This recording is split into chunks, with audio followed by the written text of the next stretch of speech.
हरिः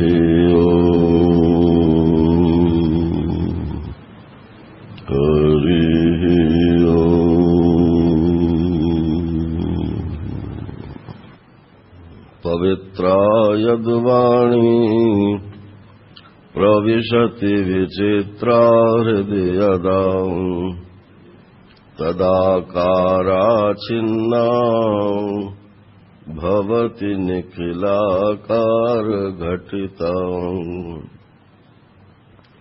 स्मरामि प्रातस्तम् नयनरमणीयं सुखकरम् अखण्डानन्दं श्री गुरुवरमहं ब्रह्म परमम्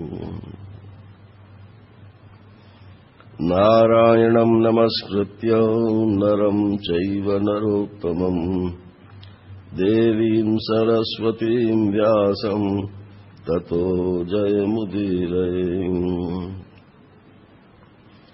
जन्माद्यस्य यतोऽन्वयादितरतश्चार्थेष्वभिज्ञस्वराट् तेने ब्रह्महृदाय आदिकवये मुह्यन्ति यत्सूरयम् तेजो वारिमृदां यथा विनिमयो यत्र त्रिसर्गो मृषा धाम्ना स्वेन सदा निरस्तकुहकम् सत्यं परं धीमहि यं प्रव्रजन्तमनुपेतमपेतकृत्यम् द्वैपायनो विरहकातर्वाजुहाव पुत्रेति तन्मयतया तर्वोऽभिनेदु तं सर्वभूतहृदयं मुनिमानतोऽस्मि कृष्णाय वासुदेवाय हरये परमात्मने प्रणतक्लेशनाशाय गोविन्दाय नमो नमः वसुदेवसुतं देवं कंसचाणूरमर्दनम् देवकी परमानन्दम् कृष्णं वन्दे जगद्गुरुम्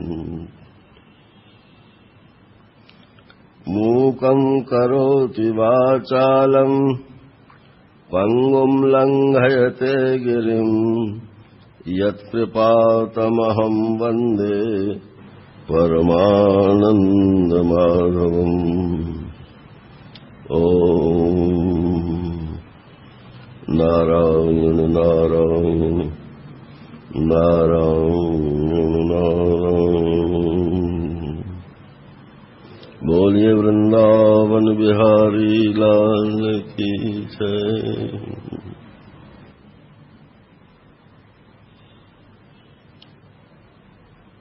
भगवान की द्वारिका लीला चल रही है। अब उसमें ये बताते हैं कि भगवान कृष्ण अपनी दिनचर्या कैसे रखते हैं, रोजाना का टाइम टेबल उनका क्या है। तो लोक संग्रह के लिए इस बात का जानना आवश्यक है। क्या सिर्फ लीला मतलब चमत्कारिक लीला करना यही अवतार का प्रयोजन है? अवतार का प्रयोजन तो लोक संग्रह भी है ना, लोगों को जिससे शिक्षा मिले, तो उनको देख करके जो शिक्षा मिलती है वो परमानेंट होती है, और उपदेश से जो शिक्षा होती है वो टेम्परेरी होती है। आज हमारे सामने समस्या यही है कि महात्माओं में देखने को नहीं मिलता है। उपदेश तो सब बहुत अच्छे हैं, लेकिन वो जो उपदेश किया जाता है वो किसी के व्यवहार में दिखाई नहीं देता। तो भगवान कृष्ण की जो दिनचर्या है तो बहुत लंबी। ब्राह्मे मुहूर्त उत्थाय वायुर्पस्पृश्य माधव दध्यौ प्रसन्न करण आत्मानं तमसः परम। भगवान कृष्ण ब्राह्म मुहूर्त में उठते हैं। सुबह 4 बजे से 6 बजे तक का जो टाइम है, बल्कि 3 बजे से समझो, सुबह 3 बजे से लेकर और 6 बजे तक का जो टाइम है, ये ब्राह्म मुहूर्त का टाइम है। तो ब्राह्मे मुहूर्त उत्थाय, ब्राह्म मुहूर्त में उठ करके वारी उपस्पृश्य, जल से हाथ मुंह धोए, और फिर माधव ने क्या किया कि प्रसन्न करण दध्यौ, अपने अंतःकरण को बड़ा निर्मल बना करके आत्मानम दध्यौ, अपने अंतःकरण को परमात्मा में स्थापित किया। कौन से परमात्मा में? तमसः परम, जो अज्ञान अंधकार से परे है। आप ये सब जगह देखोगे, ये सूर्य के प्रकाश को अंधकार नहीं कहते हैं भगवान के संबंध में। सूर्य के प्रकाश का जो प्रतिद्वंदी है, वो अंधकार तो आप बिजली से दूर कर सकते हो, लेकिन अज्ञान अंधकार जो है, वो बिना भगवत कृपा के या तत्व ज्ञान के दूर नहीं हो सकता। तो सुबह उठ करके हाथ मुंह धो करके और प्रसन्न मन से अपने स्वरूप में वो स्थित होकर के बैठ जाते हैं। ये स्वरूप में स्थित होकर क्या बैठना है कि बस मैं ही वो परम ज्योति हूं, ऐसा भाव कर करके और उसी में स्थित हो जाना। अब ये जरा जिनको वेदांत का संस्कार नहीं है, उनके लिए मुश्किल पड़ती है। तो वो ऐसे बैठे कि एक व्यापक परमात्मा है, और उस व्यापक परमात्मा में हमने अपनी आइडेंटिटी खो दी। हम कुछ नहीं है उसमें। जैसे आकाश है, तो आकाश में घड़े वाला जो आकाश है, घड़े को आप निकाल दो, मनी मन घड़े को निकाल दो, तो क्या रह गया? घटाकाश रह गया। अब उसका नाम घटाकाश नहीं है, वो महाकाश ही रह गया। तो ऐसे समझ लो। और जिनको वेदांत का संस्कार है, वो अहंग्रह उपासना करें कि मैं ही वो परब्रह्म हूं। तो भगवान कृष्ण तो इसी को करते थे कि मैं ही वो परब्रह्म हूं। एकम स्वयं ज्योतिरनन्यम अव्ययम स्वसंस्थया नित्य निरस्त कलमशम ब्रह्माख्यम अस्य उद्भवनाश हेतुभिः स्वशक्तिर्भिलक्षित लक्षित भाव निर्वृतम। मैं एक हूं और स्वयं प्रकाश हूं, और मेरे सिवा दूसरा कोई है नहीं, अनन्य हूं। और अव्ययम, अविनाशी हूं, और स्वसंस्थया नित्य निरस्त कलमशम, अपने स्वरूप में स्थित रह करके मेरे में कोई कलमश, कोई अज्ञान, कोई माया, कोई अविद्या किसी भी प्रकार की नहीं है। ब्रह्माख्यम, मेरे को ही ब्रह्म कहा जाता है, जिसका लक्षण बताया है अस्य उद्भव नाश हेतु भी, कि जिससे संसार की उत्पत्ति और स्थिति और संहार होता है, उसको ब्रह्म कहते हैं। जन्माद्यस्य यथा। तो बोले ये ब्रह्म, ये मेरा ही एक नाम है। जैसे मान लो किसी का नाम परमात्मा हो, अब परमात्मा के जो लक्षण है, तो वो लक्षण जब वो पढ़ेगा तो उसके मन में क्या आएगा कि ये मेरे ही लक्षण है, यही तो आना चाहिए ना। अब नहीं आता है वो बात अलग है, लेकिन आएगा यही कि परमात्मा ऐसा है तो ये मेरे ही लक्षण है सब। स्वशक्तिभिर लक्षित भाव निर्वृतम, और ये उनकी शक्तियां हैं उत्पत्ति हेतु और नाश और पालन की। इन शक्तियों से वो लक्षित होता है। वैसे परमात्मा में, मुझ में कोई शक्ति नहीं है, ज्ञान और शक्ति इनका अलगाव कर लेना चाहिए। शक्ति जो है वो अपने कार्य से जानी जाती है और ज्ञान जो है वो स्वयं प्रकाश होने के कारण उसको कार्य की आवश्यकता नहीं है।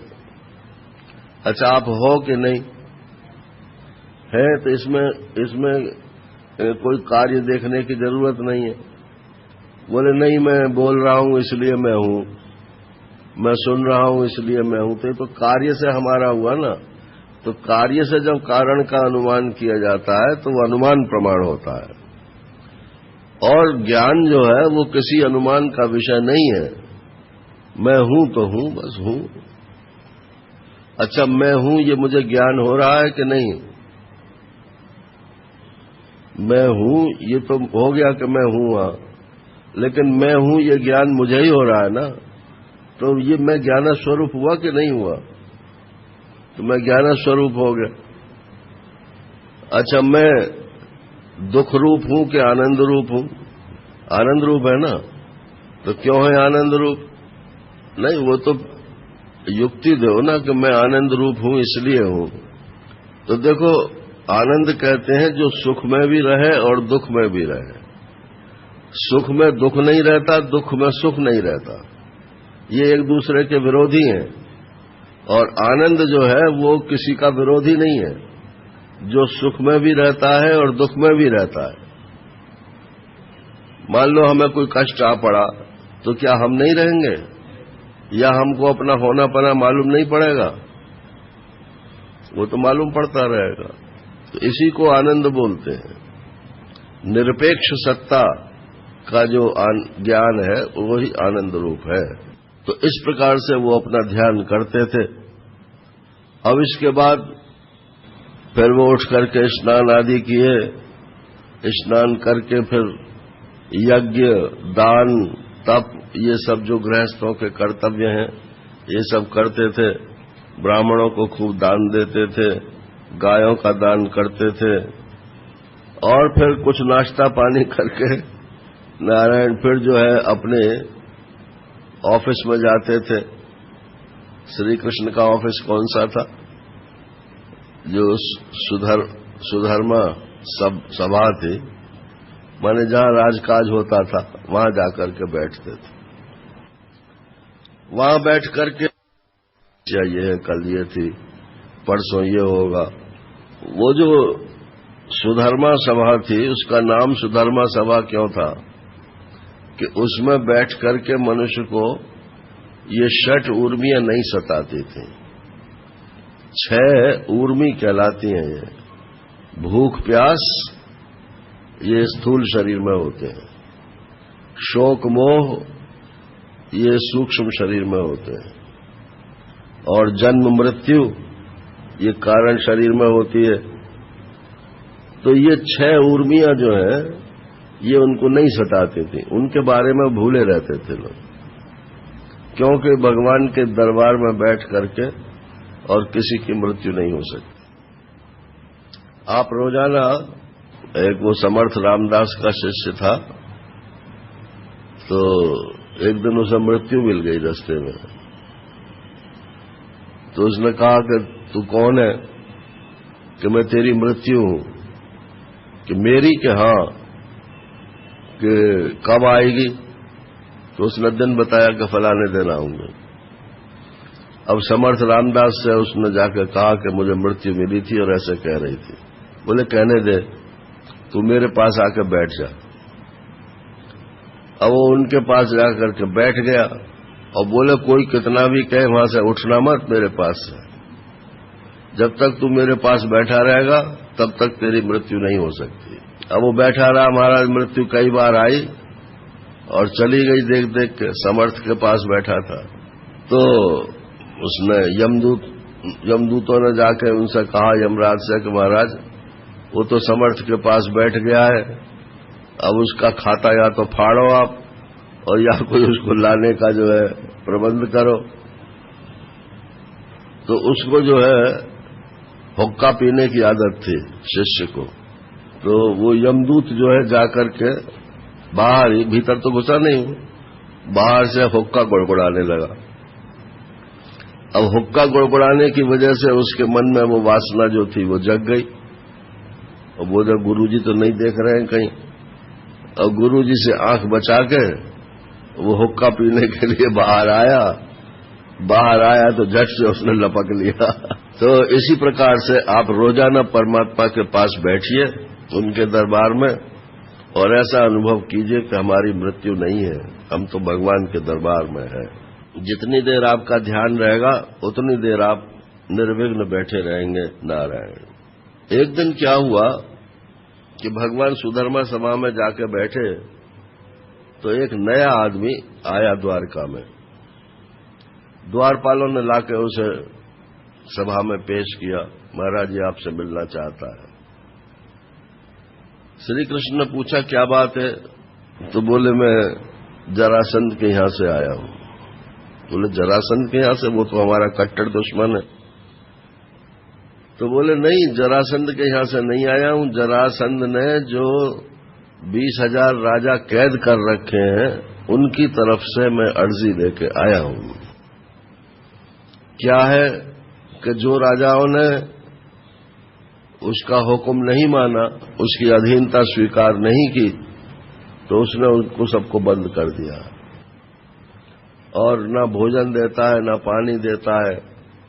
तो उन्होंने आपके पास ये अर्जी भेजी है, उसमें लिखा है कृष्ण कृष्णा प्रमेयात्मन प्रपन्न भय भंजन वयम त्वाम शरणम यामो भवभीता पृथक धिया। हे कृष्ण, आप अप्रमेय हैं, आप आत्मा हैं, किसी प्रमाण के विषय नहीं है, और प्रपन्न भय भंजन, जो आपकी शरण में आ जाता है उसके भय को आप नष्ट करने वाले हैं। हम सब के सब, माने 20,000 राजा लिख रहे हैं कि हम सब के सब आपकी शरण में आए हैं। भवभीता, संसार के भय से हम डरे हुए हैं, हमारी रक्षा कीजिए। अब भगवान ने कहा कि ठीक है भाई, आपकी अर्जी तो है, अब हम विचार करते हैं इस पर। ये भी लिखा उन्होंने कि वो जो जरासंध है वो बहुत बलवान है, 10,000 हाथियों का बल है उसमें, इसलिए कभी आप जरासंध से लड़ने आ जाए तो ऐसे ही वो लड़ाइयों नहीं मारा जाएगा। एक उसमें ये जो हम श्लोक शुरू में बोलते हैं ना, कृष्णाय वासुदेवाय हरये परमात्मने प्रणतः क्लेशनाशाय गोविंदाय नमो नमः, ये उन्हीं राजाओं की स्तुति का पार्ट है जो बाद में करेंगे उसकी। तो इस श्लोक की विशेषता ये है कि यदि इस श्लोक को लिख करके और घर के दरवाजे पर या जिस कमरे में आप चिपका दें तो उसमें फिर कोई क्लेश नहीं घुस सकता, और कोई क्लेश आएगा तो उसको बार बार पढ़ने से वो दूर हो जाएगा। तो हमारी ऐसी इच्छा है, राजाओं ने कहा हमारी ऐसी इच्छा है कि आप मगध आवें और जरासंध को हरा करके और हमारा उद्धार करें। अब भगवान कृष्ण ने कहा कि भाई विचार करो क्या होना चाहिए। इतने में ही वहां नारद जी भी आ गए। नारद जी तो बार बार आते ही रहते थे। नारद जी को आते हुए देख करके भगवान कृष्ण ने उठ करके उनका स्वागत किया और फिर उनसे बोले कि नारद जी, आपसे तो संसार की कोई बात छिपी है नहीं, तो आप बताइए कि संसार में क्या हो रहा है, सबकी खबर दीजिए आप। बोले संसार तो बहुत बड़ी चीज है, कोई खास बात पूछो तो बतावें। तो बोले अच्छा यही बता दो कि हमारे पांडव लोग क्या कर रहे हैं। तो बोले नारायण नारायण नारायण, आपके पांडव लोग एक राजसूय यज्ञ करना चाहते हैं। युधिष्ठिर जो है वो राजसूय यज्ञ करना चाहते हैं और उनकी दो शर्त हैं। एक शर्त तो ये है कि आप उस राजसूय यज्ञ में जरूर पधारेंगे, और दूसरी शर्त यह है कि इसमें कोई बैर विरोध किसी से नहीं होगा, सबको मिलाने की कोशिश की जाएगी। भगवान ने कहा सुझाव तो बहुत अच्छा है, लेकिन अब ये राजाओं की भी चिट्ठी आ गई, 20,000 राजाओं की, और आपने बताया कि वो राजसूय यज्ञ करना चाहते हैं, तो उनकी भी चिट्ठी आ गई। अब पहले कहाँ चलें? तो यादव लोग जो थे उन्होंने कहा कि पहले जरासंध पे हमला बोल दो।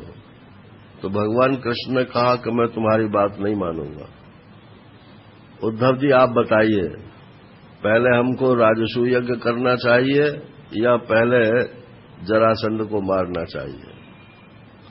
उद्धव जी ने कहा भगवान, जरासंध को मारो या राजसूय यज्ञ करो, दोनों एक ही बात है। क्योंकि राजसूय यज्ञ तो वो कर सकता है जिसने सब राजाओं को जीत लिया हो। अब युधिष्ठिर ने जरासंध को तो जीता है नहीं, तो जब तक जरासंध जीता नहीं जाएगा तब तक वो राजसूय यज्ञ ही कैसे कर पाएंगे। और इधर राजाओं के मुक्ति के लिए ये आवश्यक है कि जरासंध को मारा जाए। तो इसलिए हर सूरत से यही बात है कि जरासंध को मारा जाए। तो आप पहले राजसूय यज्ञ में जाइए और वहां से फिर आप जरासंध को मारने की युक्ति कीजिए। तो बोले युक्ति भी बता दो भाई। बोले युक्ति ये है कि वो इतना बलवान है जरासंध कि उसे आमने सामने की लड़ाई में कोई परास्त नहीं कर सकता। हाँ, भीमसेन जो है वो उसके बराबर के हैं। तो अगर भीमसेन और जरासंध का द्वंद्व युद्ध हो और भीमसेन उसको मार दे तो काम बन सकता है। परंतु एक बात है, उद्धव जी ने कहा कि एक बात है कि भीमसेन भी तभी मार सकेंगे जब आप उनके साथ में होंगे। ये एक खास बात है पूरी भागवत में कि श्री कृष्ण के बिना कोई काम जो है पूरा नहीं होता। उनकी भक्ति करो, उनका आश्रय लो, उनकी शरण ग्रहण करो। तो बोले आप ऐसा करो, उद्धव जी ने कहा आप ऐसा करो कि आप राजसूय यज्ञ में जाओ और फिर अर्जुन और भीम और आप श्री कृष्ण, आप तीनों लोग ब्राह्मण का वेश बना करके जाओ और जरासंध से द्वंद्व युद्ध की भीख मांगो। जब वो कह दे कि हाँ मैं द्वंद्व युद्ध करूंगा, वो ब्राह्मण भक्त है इसलिए ब्राह्मण के वेश में जाओगे तो आपकी अर्जी स्वीकार हो जाएगी। जब वो कह दे तब फिर भीमसेन को आप लड़ा देना और आपकी कृपा दृष्टि से भीमसेन उसको मार देंगे। ये बात उद्धव जी ने बताई। तो भगवान कृष्ण ने कहा कि मैं आपकी बात से सहमत हूं, इसलिए सब लोग जो है पहले हस्तिनापुर चलने की, इंद्रप्रस्थ चलने की तैयारी करें। नारद जी भी चले गए नारायण, और उस जो दूत आया था राजाओं का उससे भगवान ने कहा कि थोड़ी प्रतीक्षा आपको करनी पड़ेगी, कह देना उनसे कि हम आएंगे और कोई न कोई तरकीब से उनको मुक्त करा देंगे। इसके पश्चात सब राजसूय यज्ञ में शामिल हुए। अब किसी पांडव को किधर ही भेजा, किसी पांडव को किधर ही भेजा। अब जब जरासंध की बात आई तब भगवान कृष्ण ने कहा कि नहीं, इधर हम 3 लोग जाएंगे। अब भगवान ने जब कहा कि मैं भी जाऊंगा तो युधिष्ठिर तो मतलब प्रसन्न हो गए। बोले अब तो हमारी जीत में कोई शक ही नहीं है, जहां श्री कृष्ण है वहां जीत तो होगी ही होगी। और उनको सब बता दिया कि ये योजना है हमारी। अब ब्राह्मण वेश में जाकर के उन्होंने, जब वो ब्राह्मणों को दान देता था उस समय ये लोग पहुंचे। तो उन्होंने कहा आप लोग क्या चाहिए आपको? तो बोले हम ब्राह्मण हैं, आपसे कुछ मांगने आए हैं। बोले मांगिए। बोले हमें कोई रोटी पानी दाल चावल कुछ नहीं चाहिए, हम तो आपसे युद्ध की भिक्षा मांगने आए हैं। अब उसके कान खड़े हो गए। उसने देखा कि अर्जुन के हाथ में धनुष बाण के निशान बने हुए हैं, भीम के हाथ में गदा उठाने के हाथ बने हुए हैं, और श्री कृष्ण को तो खैर सौंदर्य रूप थे ही वो। तो उसमें तो उन्होंने फिर वो खुद सोचने लगा कि मैंने इन लोगों को कहां देखा है। तो भगवान कृष्ण ने मौका नहीं दिया। उन्होंने कहा देखो जरासंध, मैं तो तुम्हारा पुराना शत्रु हूं, कृष्ण समझ गए ना? बोले हाँ शत्रु तो है पर तेरे में कोई जान नहीं है, तू तो मेरे सामने से भाग गया था। इसलिए मैं तेरे से नहीं लड़ूंगा। और रह गया, और दूसरे ये अर्जुन है, तो बोले अर्जुन मेरे से उम्र में भी छोटा है और इसमें बल भी बहुत कम है। धनुर्विद्या तो है लेकिन शारीरिक बल इसमें नहीं है। हाँ, भीम मेरे मुकाबले का है, अगर ये चाहे तो मेरे से लड़ सकता है। अब भगवान तो यही चाहते थे कि भीम से ही लड़ाई हो। तो बोले बहुत ठीक है, बहुत ठीक है, भीम दादा तैयार हो? तो बोले हाँ महाराज तैयार है, आपकी कृपा होनी चाहिए। और उसने जरासंध ने एक गदा भीम को दे दी और एक गदा स्वयं ले ली और शहर से बाहर आकर के नारायण गदा युद्ध होने लगा। एक दिन हुआ, 2 दिन हुआ, 27 दिन तक ये गदा युद्ध चला। रात को दोनों जने मिलकर खूब खाएं पीवें और दिन में लड़े। अब आजकल की तरह से थोड़ा ही था कि आजकल लड़ाई थोड़ा ही है, आजकल तो ये है कि बस मार डालो, कैसे भी मार डालो।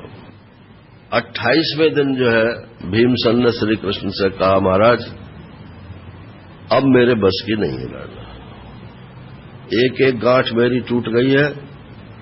तो बोले दादा तुम लड़े ही जाते हो, मेरी तरफ तो देखते ही नहीं हो। बोले देख के क्या करूं? अरे कि मैं तुम्हें तरकीब बताऊंगा। ये जरा नाम की राक्षसी ने इसके 2 हिस्से को एक जगह जोड़ दिया है, तो जब मैं इशारा करूं ना तब तुम इसकी टांग पर टांग धर के चीर देना। 28वें दिन यही हुआ। अब वो क्या है कि ये जैसे अपने शरीर के भी दो अंग हैं, एक लेफ्ट का एक राइट का, सब चीज 2-2 है, बस एक तरफ इसमें हार्ट जो है वो अकेला है, बाकी सब 2-2 है। कान 2 है, आंख के नथने, आंख के गोलक 2 है, नाक के नथने 2 है, मुंह 1 है। सो अगर बीच में से काटा जाएगा तो एक आधा जबड़ा एक तरफ और आधा जबड़ा एक तरफ। ये पोस्टमार्टम में ऐसा ही होता है, 2 हिस्से कर देते हैं पूरे। और ब्लेड से इतनी सफाई से करते हैं। अब वो ये जरा नाम की राक्षसी ने इसके 2 हिस्सों को जोड़ दिया था, तो तुम मेरी तरफ देखना। अब क्या किया कि जब उसको नीचे पटका तो पटक करके उसने पैर रख करके चीरा और चीर के फेंक दिए। अब वो चूंकि राक्षसी का जोड़ा हुआ था तो उसका ये भी था कि अगर तुम जोड़ के अलग हट जाओगे इससे तो ये दोनों फिर आकर के मिल जाएंगे, माने समाप्त नहीं होने वाला था। तो कई दफे भीमसेन ने जो है उसको मारा और हर दफे जो है वो आके जुड़ गया। भगवान कृष्ण ने देखा कि कहां गलती हो रही है, तो उन्होंने समझ में आ गया। तो उन्होंने एक तिनका उठाया और तिनका उठा करके भीमसेन ने जब उनकी तरफ देखा तो तिनके के 2 हिस्से किए और सीधे हाथ का हिस्सा इधर फेंका और बाएं हाथ का हिस्सा इधर फेंका। भीमसेन समझ गए, तो ऐसे ही चीर के जो है दोनों अपोजिट डायरेक्शंस में फेंक दिए। अब वो आए तो सही लेकिन मिले कैसे? तो इसलिए मिल नहीं सकते थे, तो जरासंध का वध हो गया। जरासंध का लड़का था सहदेव, सहदेव को राजा बना दिया और 20,000 राजाओं को मुक्त कर दिया। वो 20,000 राजाओं को खूब अच्छे अच्छे कपड़े दिए, अच्छे अच्छे भोजन कराए नारायण, और उनसे कहा आप लोग अपने अपने घर जाइए और इसमें कोई आप गिलानी मत कीजिएगा। आपने एक क्रूर राजा का पक्ष नहीं लिया, यही बहुत है, और आप अपने घर गृहस्थी चलाओ।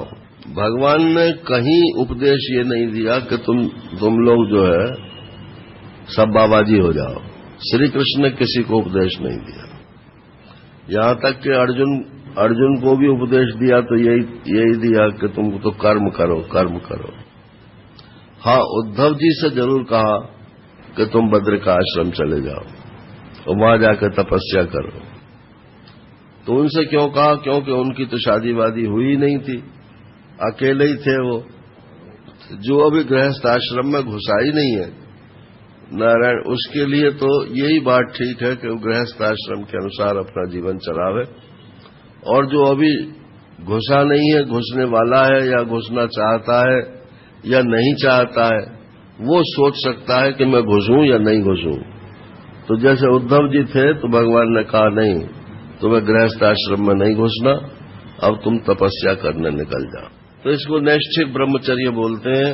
इसलिए तुम लोग राजा लोगों से कहा कि तुम लोग घर जाओ और अपने अपनी संतान पैदा करो जो तुम्हारे कुल धर्म है, और अच्छी तरह से रहो और किसी चक्कर में मत आना कि हम बाबा जी हो जाना रहे। उन्होंने कहा था कि हमें तो अब कुछ इच्छा नहीं है, संसार में माया ही माया है, ये ऐसा सब उन्होंने बोला है। तो बोले ये वैराग्य मत झाड़ो, हमें मालूम है कि वैराग्य क्या होता है। जिसका वैराग्य होता है वो झाड़ता नहीं है नारायण, वो तो वैराग्य करके दिखा देता है। एक आदमी ने अपनी पत्नी को चिट्ठी लिखी कि मैं बाबा जी हो रहा हूं, वैराग्य ले रहा हूं। तो पत्नी उस समय उसकी अपनी मायके में थी। तो जब वो चिट्ठी वहां पहुंची तो उसकी जो सास थी, माने पत्नी की मां, वो रोने लगी। तो पत्नी के पिताजी ने कहा क्यों रोती हो? बोले वो तुम्हारे जमाई जो हैं वो बाबा जी हो रहे हैं, उनकी चिट्ठी आई है। तो उन्होंने कहा ऐसे बाबा जी कोई नहीं होता, चिट्ठी लिख करके कोई बाबा जी नहीं होता। बोले फिर कैसे होता है? तो बोले बताऊं कि करके दिखाऊं? अब वो उसके मुंह से निकल गया कि हाँ हाँ देखा, बहुत देखा है, करके दिखाओ। तो उन्होंने जो है उसी समय हाथ जोड़ दिए, बोले अच्छा माता जी मैं तो अब चलता हूं नारायण, और वो सन्यासी हो गए। जमाई राजा को अब फिक्र लग गई कि सासू जी की देखभाल और करनी है, तो वो तो और चक्कर में फंस गए, और ससुर जी जो है वो सन्यासी हो गए। तो ये इन्होंने कह रहे हैं कि ये सब माया है। तो बोले ये माया वाया का चक्कर छोड़ो, तुम अपना घर गृहस्थी के हिसाब से रहना और ठीक ठाक रहना। अब राजसूय यज्ञ में आ गए भगवान, जरासंध की तो जीत हो गई, जरासंध को मार दिया, तो कोई अब कांटा था ही नहीं। बहुत जोर का यज्ञ हुआ नारायण। या तो कभी प्राचीन काल में यज्ञ हुआ था, और या तो युधिष्ठिर ने यज्ञ किया। राजसूय यज्ञ इतना बड़ा और कोई यज्ञ नहीं हुआ, और खूब जी भर के उसमें दान दक्षिणा दी गई और सबका स्वागत सत्कार किया गया। अब सवाल ये आया कि सबसे पहले पूजा किसकी होनी चाहिए? तो किसी ने कहा भीष्म पितामह की होनी चाहिए, वो सबसे बड़े हैं। किसी ने कहा कि नहीं द्रोणाचार्य की होनी चाहिए, वो सबके गुरु हैं। किसी ने किसी का नाम लिया, किसी ने किसी का नाम लिया। तो जो जरासंध का बेटा था सहदेव, उसने कहा कि नहीं मेरी समझ से तो श्री कृष्ण की अग्र पूजा होनी चाहिए। और वो सब कारण बताए उसने कि इन्होंने किसी भी राज्य को अपने बस में नहीं किया, उसको मार करके उन्हीं के बेटा बेटियों को राज्य देते चले गए। इतना उदार और कौन होगा? और इनके बिना तो ना महाभारत तो खैर उस समय हुआ ही नहीं था। इनके बिना तो कोई न यज्ञ हो सकता है और न कोई दुश्मन मर सकता है। तो इसलिए उनकी अग्र पूजा होनी चाहिए। अब सबने हाँ कर दी, हाँ हाँ हाँ हाँ हाँ हाँ। तो उनकी पूजा होने लगी। अब शिशुपाल को ये बर्दाश्त नहीं हुआ। आपको मालूम ही है ये शिशुपाल और दंतवक्र जो हैं ये भगवान के वही जय विजय हैं। तो शिशुपाल जो है वो रुक्मिणी से ब्याह करना चाहता था, और रुक्मिणी का ब्याह हो गया श्री कृष्ण से, तो वो तो उनका प्रतिद्वंदी था। तो शिशुपाल को ये बर्दाश्त नहीं हुई। अब उसने बकना शुरू किया महाराज खड़े होकर के। सुनाई दूं आपको थोड़ा सा इसमें। बोले मुझको ताज्जुब है कि यहां इतने बड़े बड़े लोग बैठे हैं और किसी को ये हिम्मत नहीं हुई कि इसका विरोध करे कि इनकी अग्र पूजा हो। आखिर इसमें है क्या? ये तो डाकू है, डाकू। ये तो द्वारका में इन्होंने नगरी बसा ली है और वहां छिपे रहते हैं, और फिर जब निकलते हैं तो लूट मार करके फिर उसी में जा छिपते हैं। और न ग्वाले हैं, राजा भी नहीं है ये। तो इस प्रकार से बहुत से दुर्वचन उन्होंने बोले। अब सब लोग अपने अपने हथियार लेकर शिशुपाल को मारने के लिए दौड़े। भगवान ने कहा तुम सब लोग शांत हो जाओ, मैं अकेला ही इसके लिए बहुत हूं। तो उन्होंने, अब कोई तो कहते हैं कि वो जो पूजा की थाली थी उसी में भगवान ने चक्र का आह्वान किया और थाली घुमा के उसको चक्र बना के उसी से उसका सिर काट दिया। और इसमें यह लिखा है कि उन्होंने अपने सुदर्शन चक्र का आह्वान किया और सुदर्शन चक्र से उसका सिर काट दिया। लेकिन एक वहां अजूबा यह हुआ कि शिशुपाल के शरीर में से एक ज्योति निकली और ज्योति निकल करके वो भगवान कृष्ण के मुंह में चली गई। क्योंकि वो उनके पार्षद थे, इसलिए उस दृष्टि से उनके साथ एकमेक हो गए, ये बताना वहां था। और ये पहले कथा आ भी चुकी है 7वें अध्याय में, 7वें स्कंद में। अब महाराज इतना बड़ा यज्ञ तो उसमें अकेले तो कोई कुछ कर नहीं सकता है, तो युधिष्ठिर ने सबका सहयोग लिया था। तो किस किस को क्या क्या दिया ये सुन लीजिए। भीमो महान साध्यक्ष धनाध्यक्ष सुयोधना। भीमसेन जो है वो भोजनालय के अध्यक्ष थे। भोजन में ऐसे आदमी को नहीं बैठाना चाहिए जो खुद भूखा हो ना रहे। खुद भूखा होगा तो वो खिला नहीं सकता, और जो तृप्त होगा या खुद खाने वाला होगा तो वो जानता है कि खाने की क्या मूल्य है। तो वहां तो भगवान ने भीम को लगाया। और धनाध्यक्ष है सुयोधना, और बोले ट्रेजरर किसको बनावे, तो वो दुर्योधन को बनाया। तो दुर्योधन को क्यों बनाया कि उसके हाथ में एक लकीर थी, वो भगवान को तो मालूम थी और किसी को मालूम नहीं थी। और वो लकीर ये थी कि जितना ये खर्च करेगा उससे दुगना और बढ़ जाएगा। तो वो जानबूझ करके ज्यादा ज्यादा खर्च करता था कि इनका सारा पैसा खत्म हो जाए, लेकिन उससे दूना दूना और बढ़ता चला जाता था। और सहदेवस्तु पूजायाम, और सहदेव जो था नकुल सहदेव वाले सहदेव हैं, वो पूजा करने के लिए थे। और नकुलो द्रव्य साधना, और नकुल जो है वो सामान इकट्ठा करने के लिए थे। और गुरु शुश्रूषणो जिष्णु, अर्जुन जो थे वो गुरुओं की सेवा करने के लिए थे। और कृष्ण पादाव वने जने, और श्री कृष्ण जो है वो सबके चरण धोने के लिए थे। नारायण। द्रौपदी जो है वो परिवेशने माने परोसने में बड़ी कुशल थी। वो आदमी परोसने वाला अच्छा हो तो ज्यादा खा लेता है खाने वाला, और परोसने वाला ठीक न हो तो भूख भी लगी हो तो मना कर देगा।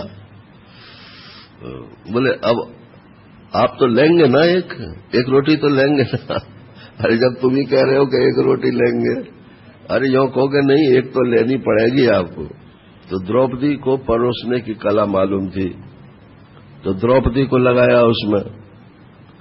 और कर्णो दाने महामना, और कर्ण को दान देने पे लगाया, क्योंकि उसके भी हाथ में ऐसी लकीर थी कि जो जितना दान देगा पैसा उतना ही बढ़ेगा। अच्छा, ये तो हमने भी अनुभव किया है कि आप कुछ भी किसी को कुछ दो तो जितना आप देते हो उससे ज्यादा आ जाता है, जाने कहां से आ जाता है। तो अब उसमें ये नहीं है कि कोई ये है ही हिसाब। वस्तु जो है वो सारे परमात्मा की है।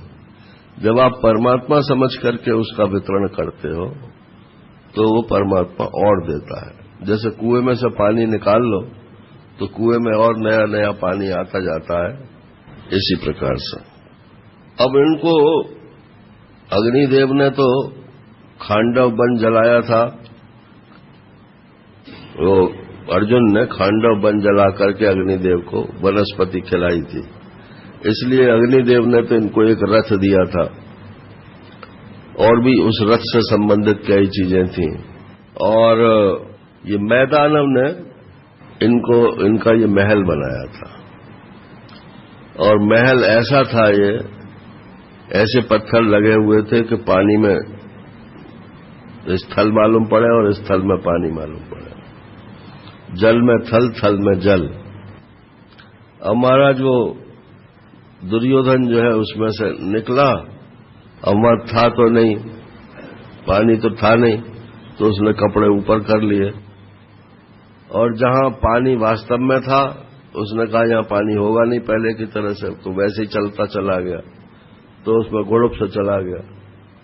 तो द्रौपदी और भीम जो है वो हंसने लगे। अब युधिष्ठिर ने कहा कि अरे भाई हंसो मत, ये अपना भाई है, अपने भाई की हंसी उड़ाने से क्या फायदा है। उनको ये शंका थी कि कहीं यही आगे लड़ाई का कारण न बन जाए, और ठीक ही शंका थी। लेकिन श्री कृष्ण ने कहा कि हंसो, खूब हंसो। तो द्रौपदी और भीम खूब हंसे। तो उसी समय उस दुर्योधन ने जो है ये तय कर लिया कि मुझे इन्हीं की जान निकालनी है। एक्चुअली वो द्रौपदी पे आसक्त भी था, दुर्योधन जो था।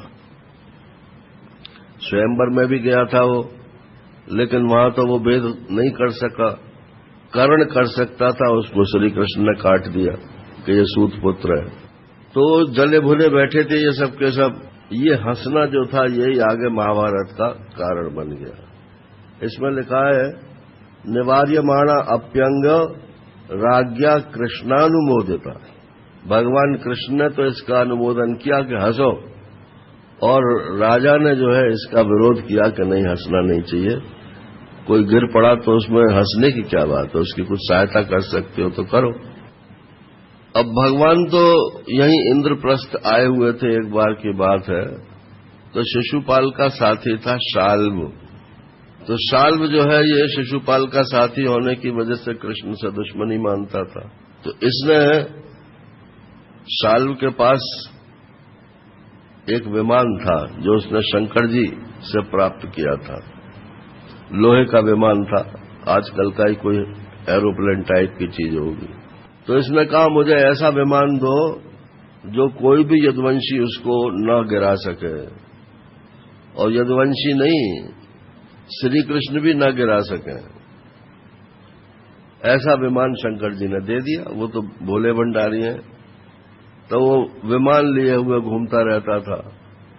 अब वो आ गया लड़ने के लिए यहां द्वारका में, और विमान को लेकर विमान पर सवार था। अब श्री कृष्ण तो थे नहीं, वो तो इंद्रप्रस्थ गए हुए थे।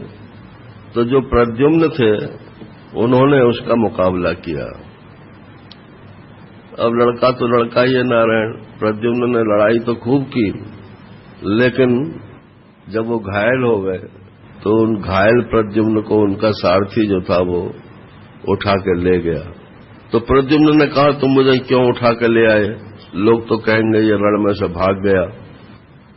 बोले महाराज भागने की या ना भागने की बात नहीं है, लेकिन आपकी जान खतरे में थी इसलिए मैं आपको ले आया। अब बोले नहीं, तुम मुझे फौरन जो है फिर लड़ाई में ले चलो। इतने ही में श्री कृष्ण को वहां अपशकुन हो रहे थे, तो श्री कृष्ण आ गए। अब उनको आने पर जो है एक साथ उत्साह हो गया लोगों में, और फिर खूब जोर से लड़ाई हुई नारायण शाल्व और श्री कृष्ण की। एक पहले तो उसने भगवान कृष्ण ने उसके विमान के टुकड़े किए, और उसके बाद में फिर उस शाल्व ने एक बात ये की कि एक नकली वसुदेव बनाया। नकली वसुदेव बना करके वो तो अपने पास रख लिया, और एक आदमी को दूत बना करके भेजा श्री कृष्ण के पास कि मुझे आपकी माताजी ने भेजा है, और आपके पिताजी को शाल्व हरण करके ले गया है, और वो मार देगा। अब जैसा आप उचित समझो। भगवान ने कहा मैं तो बलराम जी को छोड़ के आया हूं, बलराम जी को तो कोई हरा नहीं सकता है, तो इसमें क्या सच्चाई हो सकती है। तो उन्होंने कहा ये सच्ची बात तो नहीं है, लेकिन एक क्षण के लिए वो घबरा जरूर गए। इसमें यही लिखा है कि एक क्षण के लिए वो घबरा गए। फिर उन्होंने ध्यान करके देखा, बोले नहीं ये गलत बात है। इधर उस शाल्व ने वो जो नकली वसुदेव बनाए थे, पुतला था वसुदेव जी का, उसको उन्हीं के सामने उसकी गर्दन काट दी और बोले कि तू अपने बाप को भी नहीं बचा सकता, अपने आप को क्या बचाएगा। बस भगवान को फिर क्रोध आ गया और क्रोध में आकर के उन्होंने शाल्व को सुदर्शन चक्र से समाप्त कर दिया।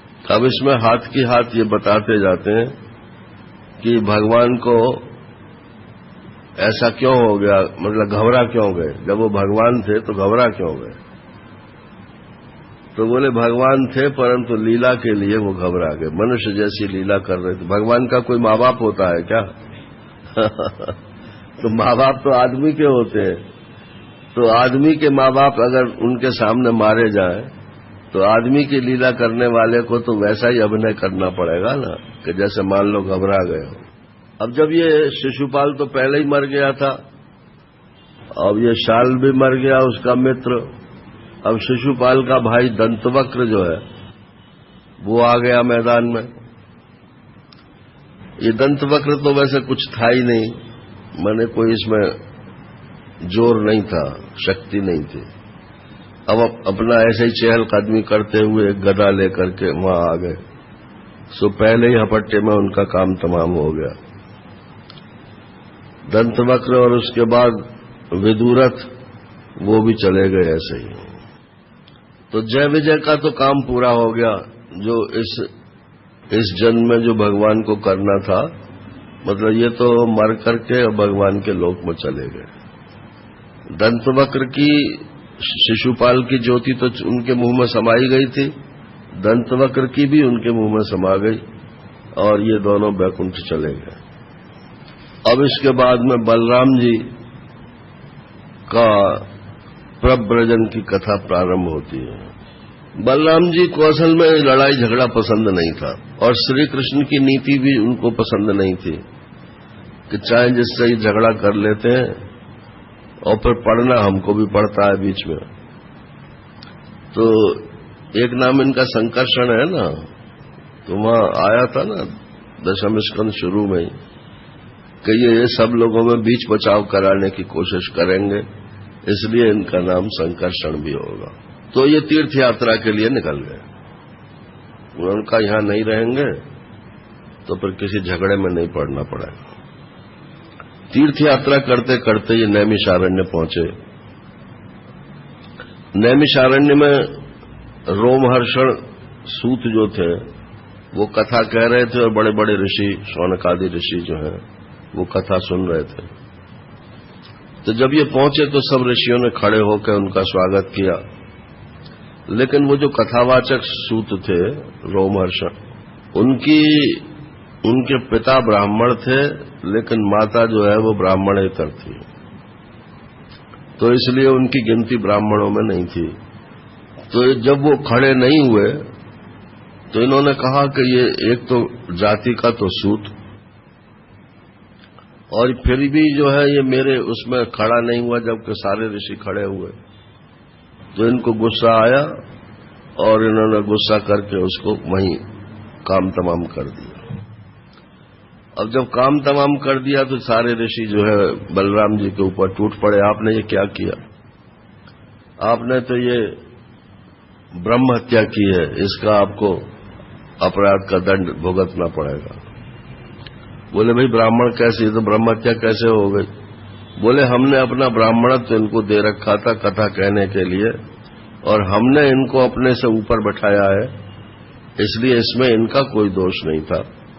आपने बिना बातों को समझे हुए और इनके प्राण ले लिए, तो अब आप इसका प्रायश्चित्त कीजिए।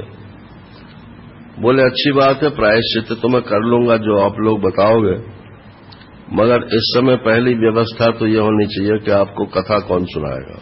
तो बोले आत्मा वही जायते पुत्रा, आत्मा ही पुत्र के रूप में उत्पन्न होता है, इसलिए इनका जो बेटा है वो तो थे रोमहर्षण, और अब ये रोमहर्षण का बेटा क्या नाम है इनका, ये आपको जो है कथा सुनाएगा। तो उसकी सूत के ऊपर, सूत के रूप, वो कथावाचक के रूप में उन्होंने नियुक्ति कर दी। और कुछ आपको वरदान मांगना हो तो वरदान मांग लीजिए। तो उन्होंने कहा महाराज यहाँ एक राक्षस है उसका नाम है बलवल और उसके बाप का नाम है इलवल। तो इलवल का बेटा बलवल, ये बलवल जो है ये जब पर्व का कोई दिन आता है तो यहां पर ये पेशाब टट्टी जने क्या क्या बारिश करता है और हमारे यज्ञों को विध्वंस करता है, तो आप इसका नाश कर दीजिए। बलराम जी ने कहा ठीक है, हो जाएगा। अब वो आया पर्व का दिन, तो फिर वही सब प्रोग्राम चालू हुआ। तो उन्होंने अपने हल मूसल को याद किया और हल मूसल उनके पास आ गए। अब वो उसके हल से जो है उसको पकड़ा और पकड़ के उसके सिर में एक मूसर मारा तो उसका सिर वहीं पट गया। अब महाराज नैमिषारण्यवासी इससे भी मुक्त हो गए। अब वो फिर तीर्थ यात्रा के लिए चल दिए। हिंदुस्तान का कोई तीर्थ ऐसा नहीं है जिसका नाम यहां लिखा हुआ ना हो। सब जगह तीर्थ यात्रा, अगर किसी को गाइड बुक बनानी हो तीर्थों की तो इससे बना सकते हैं। उसके बाद में प्रभास क्षेत्र में आए। वहां उन्होंने सुना कि कौरव और पांडवों में युद्ध हो चुका और अब अंतिम युद्ध चल रहा है, भीमसेन और दुर्योधन का गदा युद्ध। तो उन्होंने कहा भाई ये तो ठीक नहीं है, भीमसेन श्री कृष्ण के प्यारे हैं और दुर्योधन हमारा प्यारा है, उनका शिष्य था। भीमसेन को भी इन्होंने गदा युद्ध की शिक्षा दी थी। तो ये वहां कुरुक्षेत्र पहुंच गए जहां ये लड़ाई हो रही थी। कुरुक्षेत्र में जाकर उन्होंने कहा कि देखो भाई तुम लोग अपना युद्ध समाप्त कर दो। भीमसेन में शारीरिक बल ज्यादा है और दुर्योधन में शारीरिक बल तो कम है लेकिन एक्सपर्टाइज ज्यादा है। हाँ, गदा युद्ध कैसे किया जाता है ये ज्ञान उसको ज्यादा है, इसलिए आप लड़ोगे तो कोई जीतेगा तो है नहीं। लेकिन किसी ने इनकी बात मानी नहीं क्योंकि सब एक दूसरे की जान के प्यासे बैठे हुए थे। अब श्री कृष्ण को देखा इन्होंने कि ये तो कुछ बोल ही नहीं रहे, तो वो समझ गए कि श्री कृष्ण चाहते हैं कि लड़ाई हो और दुर्योधन मारा जाए। तो बोले अब मेरा बीच में पड़ना ठीक नहीं है, इसलिए वो वहां से चल दिए। इसके बाद फिर वो नैमिषारण्य क्षेत्र में आए। वहां ऋषियों ने मतलब 12 महीने तक ये तीर्थ यात्रा करके आए ब्रह्महत्या के अपराध का दंड भुगतने के लिए। तो आकर के फिर वहां उन्होंने ऋषियों को तो तत्व ज्ञान दिया बलराम जी ने, और सूत जी जो थे उन्होंने इनकी पूजा वूजा की। इसके पश्चात सुदामा चरित्र प्रारंभ होता है। आज से सुबह और शाम 1.5 घंटे का सत्र रहेगा, 10 से 11:30 और 6 से 7:30, क्योंकि अब इसमें इतना ज्यादा रहा नहीं है और मेरे पे बोला जा नहीं रहा है। तो अपने हिसाब से जो है 2 घंटे में 1.5 घंटा कर लें और फिर 1.5 घंटे में समाप्त कर दें, वो ज्यादा अच्छा है बजाय इसके कि 2 घंटे रखें और 1.5 घंटा में मतलब समाप्त कर दें। तो दैया जी से हमने परमिशन ले ली है और आज शाम से ही या एट द मोस्ट कल सुबह से 11वां स्कंद चालू हो जाएगा। वो तत्व ज्ञान का प्रसंग है, तो उसमें ऐसे कथा नहीं है नारायण जैसे इस समय चल रही है। उस समय तो आपको एक एक श्लोक, जो मुख्य श्लोक हैं, उन सब की व्याख्या सुननी पड़ेगी। अब आपको अगर बोर हो जाओ तो मुझे मत कहना, हाँ, क्योंकि वो विषय ही ऐसा है, अब हम क्या करें उसमें। तो 1.5 घंटा काफी होता है तत्व ज्ञान के प्रवचन के लिए, वो 2 घंटे में तो बोरियत हो ही जाती है। अब सुदामा जी का चरित्र यहां से प्रारंभ होता है। भगवान परीक्षित ने पूछा, महाराज कोई एक कथा ऐसी सुनाओ जो अब तक आपने न कही हो और जो सबसे अच्छी हो। असल में परीक्षित को तो अपना समय पूरा करना था 7 दिन का, तो वो सुखदेव जी को चुप नहीं बैठने देता था। अब ये कोई प्रश्न है कि आप ऐसी कथा सुनाओ कि जो अब तक आपने न कही हो और आप जिसको सबसे अच्छा मानते हो, लेकिन बोल दिया उन्होंने। तो इसी के उत्तर में उन्होंने सुदामा जी का चरित्र सुनाया। तो सुदामा जी जो थे ये भगवान कृष्ण के गुरुकुल के साथी थे, साथ में पढ़े हुए। कृष्णस्यासीत् सखा कश्चित् ब्राह्मणो ब्रह्मवित्तमः विरक्त इंद्रियार्थेषु प्रशांतात्मा जितेन्द्रियः। अब ये भाई ब्राह्मण है ना, तो ब्राह्मण के जो गुण हैं वो सब सुदामा में थे। क्या क्या? एक तो ये कृष्णस्य सखा आसीत, भगवान कृष्ण का ये सखा था। तो सखा तो जीव और ईश्वर दोनों हैं, तो श्री कृष्ण ईश्वर हो गए और सुदामा माने जीव, तो यहां भक्त जीव के लिए सुदामा है। ब्राह्मणों ब्रह्मवित्तमा, वो ब्राह्मण था और ब्रह्मवेत्ताओं में श्रेष्ठ था। जो ब्राह्मण होकर के, ब्राह्मण शरीरधारी होकर के और ब्रह्म ज्ञान प्राप्त न करे नारायण, उसका ब्राह्मण होना बेकार है। और देखने में ये आता है कि ब्राह्मणों को ही सबसे ज्यादा परहेज है वेदांत से। उन्हें चाहिए पूजा पत्री, जिसमें श्लोक बोल बाल के अपना और पैसा बन जाए,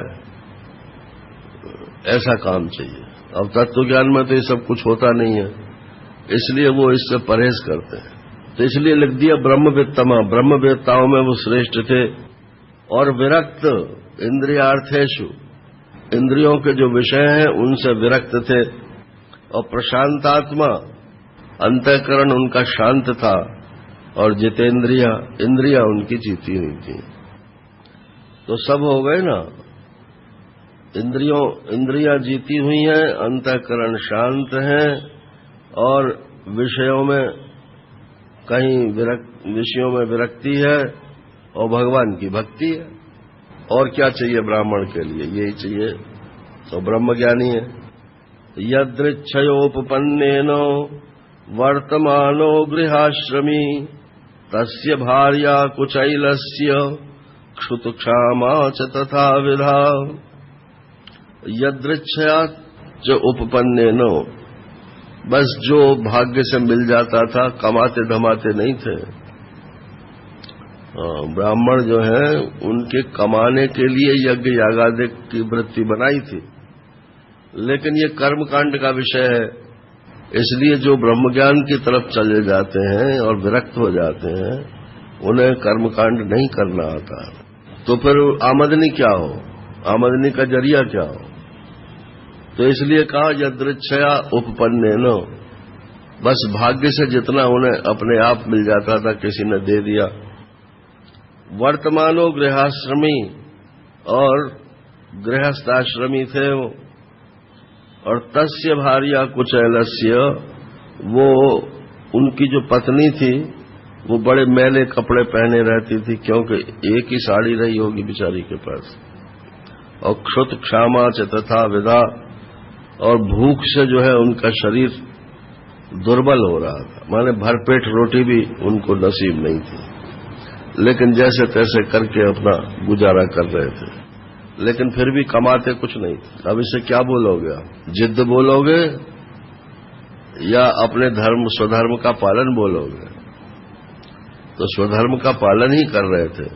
उसमें अगर कष्ट भी सहना पड़े तो वो तपस्या हो जाती। पतिव्रता पतिम प्राह म्लायता वदनेन सा दरिद्रा सीदमाना सा वेपमानाभिगम्य च। एक दिन वो अपने पति के पास गई। दरिद्रता की तो मूर्ति थी।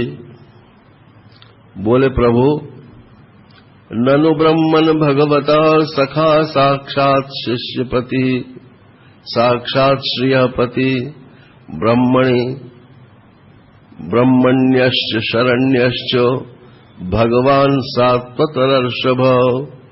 अरे सात्वत वंशी जो श्री कृष्ण है, उनमें सर्वश्रेष्ठ भगवान श्री कृष्ण है।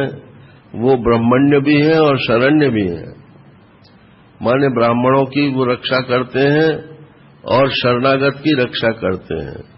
और साक्षात श्रीहपति, साक्षात लक्ष्मी के पति हैं और आपके सखा हैं, तो आप भगवान के पास क्यों नहीं जाते हो? तमुपैहि महाभाग साधूनां च परायणम दास्यति द्रविणम भूरि सीदते ते कुटुम्बिने। अब आप उनके पास जाइए हे महाभाग, वो साधुओं के बहुत भक्त हैं, आपको वो द्रविण द्रव्य दे देंगे और भूरी बहुत सारा द्रव्य देंगे, जिससे आपके कुटुंब की सारी समस्याएं हल हो जाएंगी। अब ये सकामता जो है, ये अपने मन में तो उनके उठती नहीं थी। अब पत्नी उठा रही है उनके मन में कि तुम जाओ और भगवान से धन मांगो, लेकिन उनके मन में फिर भी सकामता नहीं उठी, इतने निष्काम थे वो। आस्ते अधुना द्वारवत्याम भोज वृष्णन्धकेश्वरौ स्मरतः पाद कमलम आत्मानमपि यच्छति किम नु अर्थ कामान भजतो नात्यभीष्टा जगत गुरु। ये तो खैर वही बात है। स एव भार्यया विप्रो बहुश प्रार्थितो मृदु अयम ही परम परमो लाभ उत्तम श्लोक दर्शनम। इस प्रकार से भार्या माने पत्नी के द्वारा सुदामा जी को जब बहुत प्रार्थना की गई, तो उन्होंने सोचा चलो भाई हो ही आओ, कम से कम भगवान का दर्शन ही हो जाएगा और कुछ नहीं है। तो मैंने थोड़ी सी तो मन में आई कि चले जाएं तो शायद बिना मांगे भी मिल जाए। तो ये है तो थोड़ी सी सकामता, इसी वजह से मिल भी गया उनको।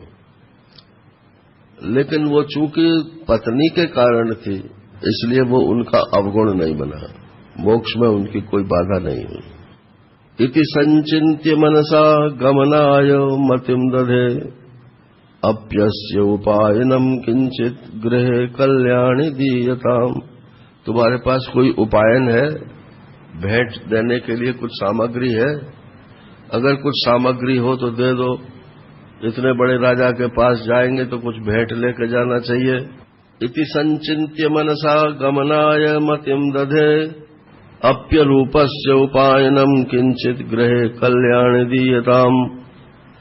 अब वो गई और 4 घरों से चिवड़ा मांग करके लाई। तो वो भी 4 तरीके के चिवड़े थे नारायण, माने बढ़िया चिवड़ा कहीं नहीं था। जो घटिया से घटिया चिवड़ा था वो मांग करके लाई। अब बांधे किसमें? कपड़ा भी तो चाहिए। तो अपनी साड़ी फाड़ी, और वो साड़ी भी मैली थी और बिल्कुल तार-तार होने वाली थी। जैसे तैसे करके उसमें वो चिवड़ा बांध करके और सुदामा जी को दे दिया। चैल खंडेन तान बद्ध्वा भर्त्रे प्रादादुपायनम। अब वो सुदामा जी महाराज भगवान के लिए चिवड़ा लेकर के चल पड़े। अब वो सोचते जाते थे भगवान के दर्शन कैसे होंगे। और वैसे चिवड़ा तो कुछ भेंट तो है नहीं, लेकिन अब भगवान तो थोड़ी सी भेंट कोई बहुत बड़ी भेंट मान लेंगे। इस विश्वास के साथ वो आगे बढ़ते चले गए। अब पहुंच गए द्वारका नारायण। अब यहां तो कथावाचक लोग तो बताते हैं कि रास्ते में जब बहुत थक गए चलते चलते, तो वो लेट गए एक जगह और सो गए। तो भगवान ने कहा कि अरे ये ब्राह्मण मेरी तरफ आ रहा था, कहाँ अटक गया। तो योग माया को कहा कि लाओ। तो योग माया ने आके और सुदामा जी को जैसे ही नींद खुली, सो देखा कि द्वारका जी में उपस्थित है। अब जो लोग गुजराती नहीं जानते ना, उनको हंसाने के लिए ऐसे बोलते हैं। तो उन्होंने पूछा कि ये कौन सी नगरी है? तो किसी ने बताया कि द्वारका 6। अब मतलब तो ये हुआ द्वारका है 6 वाले तो है ही है ना, द्वारका है। तो उसने कहा, अरे बाबा ये 6 द्वारका, मैं तो 1 द्वारका के लिए आया था। तो हंसाने के लिए ऐसा बोलते हैं। तो पूछा कि यहाँ श्री कृष्ण कहाँ रहते हैं? अरे बोले, श्री कृष्ण कौन होता है? यहाँ महाराजाधिराज द्वारकाधीश भगवान श्री कृष्ण, ऐसा बोलो। बोले अच्छा भैया वैसे ही सही, तो वो कहाँ रहते हैं? बोले वो वहां रहते हैं महल में। क्या काम है? बोले काम क्या होता? हमारे सखा हैं। बोले तुम्हारे? ऊपर से नीचे तक देखे। बोले तुम्हारे सखा हैं वो महाराजाधिराज, और तुम पटेला, तुम्हारे सखा हैं? कि हाँ मैं तो सच्ची सच्ची बात कह रहा हूं, मेरे सखा हैं। और महाराज महल में पहुंच गए और द्वारपाल ने रोक दिया वहां पे। बोले अच्छा तुम जाके कह तो दो कि उनका सखा सुदामा आया है, फिर अगर वो कह दें तो बुला कर ले जाना, और ना कहें तो मैं वापस चला जाऊंगा। और द्वारपाल ने जाके कहा कि वो तो फटे हाल एक ब्राह्मण खड़ा है और कहता है कि आप उनके सखा हैं, और बतावत आपना नाम सुदामा। बोले अपना नाम सुदामा बताता है। और सुदामा नाम जैसे ही भगवान ने सुना, सोई वो वहां से भाग छूटे और आकर के उनके चरण पकड़ लिए।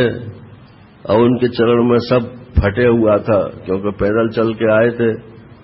काहे बेहाल बेवाइन ते, पुनि कंटक जाल गढ़े पुनि जोए। हाय महादुख पायो सखा, तुम आए इतना कित दिन खोए। इतने दिन तक कहाँ रहे?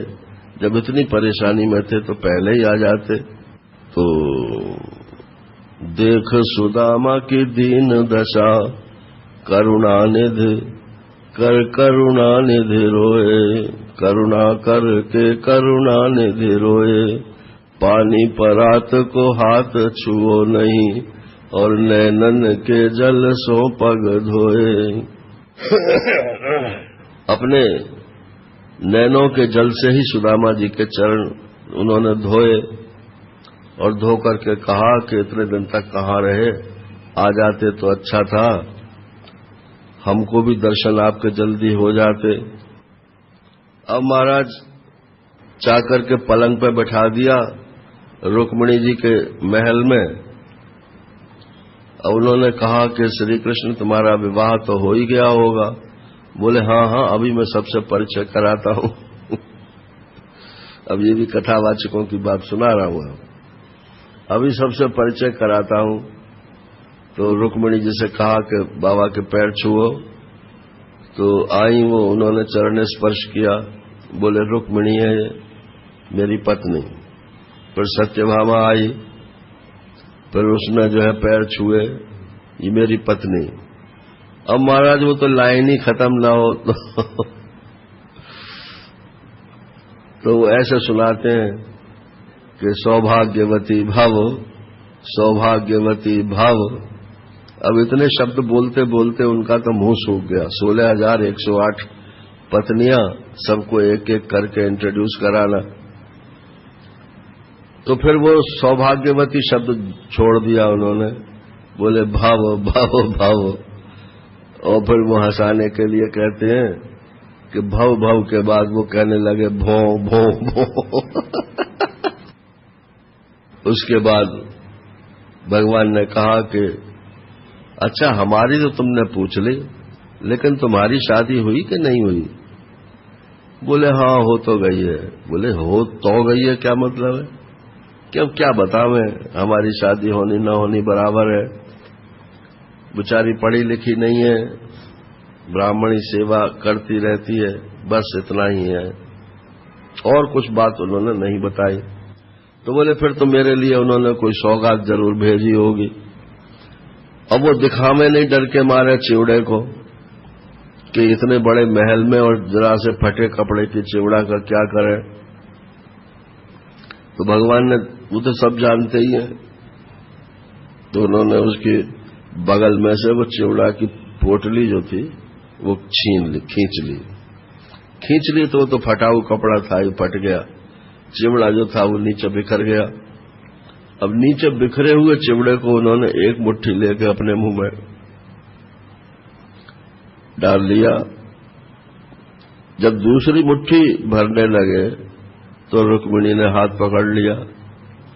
बोले एक मुट्ठी में ही तुम इसको निहाल कर दोगे, अगर दूसरी मुट्ठी भी खाली तुमने तो हमारे लिए क्या बचेगा? ये जगन्नाथ दास रत्नाकर कहते हैं, मैं नहीं कहता ऐसा। रुक्मिणी होकर के ये कहें कि हमारे लिए क्या बचेगा, ये समझ में बात नहीं आती है। जो लक्ष्मी है वो तो ऐसा कह ही नहीं सकती, परंतु ऐसा लिखा है उन्होंने कि हमारे लिए क्या बचेगा। भगवान ने कहा कोई बात नहीं है, तुम सबके लिए सब ठीक ही होगा। फिर बोले कि सुदामा जी, ये कपड़े तो आपके बड़े मैले हो रहे हैं, कुछ नए कपड़े लाए हो तो लो बदल लो और स्नान में स्नान कर लो, फ्रेश हो जाओ। तो उन्होंने कहा, अब वो क्या कहें कि मेरे पास दूसरे कपड़े ही नहीं है। तो भगवान ने कहा कि ठीक है, कोई बात नहीं है, मेरे कपड़े आप पहन लीजिए, हमारे तुम्हारे तो एक सा ही नाप है। हालांकि एक सा नहीं था, तो भगवान ने अपने कपड़े उनको पहना दिए। अब वो चमकदार नारायण बैठ गए, नहा धो करके भोजन भाजन किए। फिर गुरुकुल की यादें ताजा करते रहे। ऐसे ऐसे हम लकड़ी लेने गए थे और बारिश आ गई, फिर हम घर नहीं पहुंचे तो गुरुजी हमको देखते देखते पहुंचे।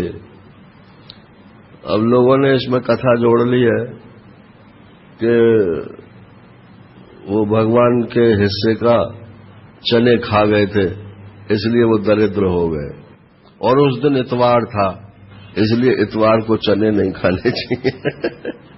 ऐसे लोगों ने कथा जोड़ ली है। इसमें तो कहीं कुछ ऐसा नहीं लिखा है। बस इतना ही लिखा है कि जब हम रात को नहीं पहुंचे तो सवेरे जो है गुरुजी पहुंचे ढूंढते हुए, और उन्होंने कहा कि तुमने हमारे लिए बहुत कष्ट उठाए हैं, मैं तुम्हें आशीर्वाद देता हूं कि तुम्हारी पढ़ी हुई विद्या जो है वो उपस्थित रहे। इसके बाद अगले दिन रात को तो सो गए वहीं भगवान के महल में। अगले दिन बोले तो फिर सुदामा जी आज जाओगे क्या? भगवान ने, सुदामा जी बोले कि हाँ आज जाने का तो है, मन तो नहीं था आपका, लेकिन मैं तो एक ही दिन का कह के आया था। तो बोले ठीक है, सो चल दिए। तो बोले ये कपड़े तो आप ले ही जाओगे ना हमारे वाले? अरे कि मैं तो भूल गया।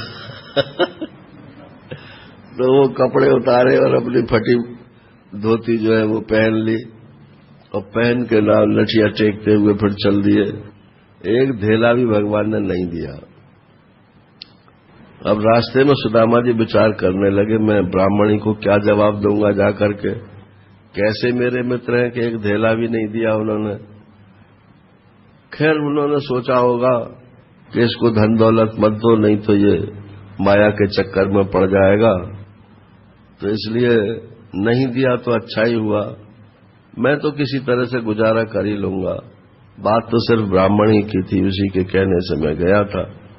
अब ये सब सोचते सोचते वो अपने घर पहुंच गए, और वहां जाकर के देखा तो वहां तो वो झोंपड़ी नहीं थी नारायण जिसमें वो रहते थे। तो उन्होंने सब जगह अट्टालिकाएं बनी हुई थी। तो उन लोगों से पूछा कि भैया यहाँ एक सुदामा नाम का ब्राह्मण रहता था, उसकी एक ब्राह्मणी थी, उसकी झोंपड़ी भी थी यहाँ, तो वो कहाँ गई? अब ये किसने यहाँ पर कॉलोनाइज कर लिया?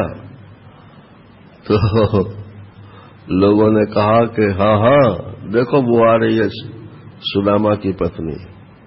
उसने देख लिया था ऊपर से, वो तो महल बन गए थे उनके सब झोंपड़ियां। आकर के उन्होंने सुदामा जी को चरण स्पर्श किए, और लिखा है कि मनीमन उन्होंने आलिंगन किया। सबके सामने आलिंगन कैसे करते हैं, मनीमन आलिंगन किया। सुदामा जी ने कहा कि ये श्री कृष्ण ने दिया है या किसी और ने आकर मेरे पीछे बनवा दिया? बोले हमको नहीं मालूम, ये तो श्री कृष्ण की ही माया है। अगर कोई और देता तो एक महल देता, यहां तो सबके महल ऐसे ही महल बन गए।